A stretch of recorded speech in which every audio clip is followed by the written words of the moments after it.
What was one of the craziest backyard brawls you were ever in? Like with the Kimbo Yeah, thing, yeah. or just in general. Because there's so many legendary fights of you on the internet. Yeah, I've been in some decent ones, bro. Anytime where the audience tried to jump in?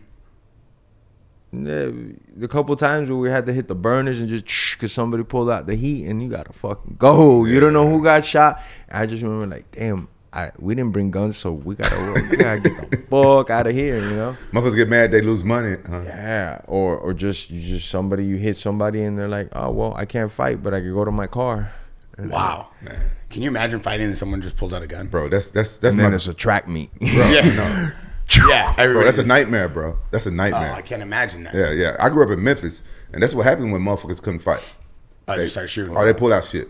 And then sometimes, you know, like they're like a big pussy and they're not gonna shoot nobody, but they're taking the gun out and shit could still happen. They'll shoot like a shot in the air, or they'll shoot like a shot in the floor. I've seen that happen, you know, and that's even still like stupid as fuck, you know. Yeah, that's when it goes a little too far. Yeah. I was at your boxing match, and what was it? Here. Yeah. Was that your first boxing match? No, second pro boxing match. I did one when I was 18, 19 years old. Was my first one, and the money was horrible. And then the next couple of offers I got were like horrible. And I was already kind of making decent money in MMA. I already had like, I'm gonna say 10, 11 fights in MMA. So I was making a little bit more stable money in MMA on the guarantee than what I was making boxing. And they were offering me like crazy fights, like for no fucking money. So I was like, you know what, I'm just gonna stick with MMA. I love the boxing stuff, but it just doesn't make mathematical sense. So then I just stuck fully with the MMA, and then that was my second one. Yeah, I said front row. And then I heard that that dude tried to play Nate. He took care of you though, huh? Who? The promoter of that fight. That's one of the things. As of right now, I can't talk about it. Oh. But like 6 months from now, we can talk about it. Oh. That's fucking crazy, bro. That's a scary part about fighting too. It is a scary part about fighting. Yeah. And right now, I can't see. Yeah.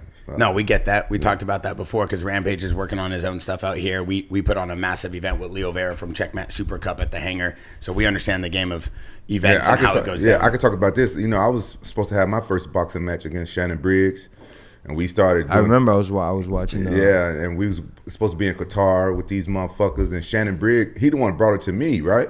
And he was like, "Yeah, these guys is good." My original thought, I hung up. Or they FaceTime me, and they were talking, and they told me the money. And they were talking some shit. I hung up on the motherfucker. I said, "Oh no, I'm not interested." My original thought should have kept going with it, and then shit came back. Shannon hit me and be like, "No, man, these guys are good. Like they just thought of this last minute, so it's going to be good." I can say what the money was. It was $500,000. It's an exhibition fight, but it's my first boxing match. I'm like, man, $500,000. I said, shit, I don't do shit for $500,000. So I like, that's why I was into it. He said, yeah, but you can make a lot more money over there, like with sponsors. Like, wait till you get to Qatar, man. It's a rich country. These guys want to do some stuff. I started talking to guys. They tell me I'm doing a whole bunch of shit. And then I talked to them for like a couple of months. Then Shannon was like, no, these guys are scamming because they were supposed to give a deposit. Shannon Briggs was pushing for a deposit, and they never would give a deposit. But I got cool with these guys.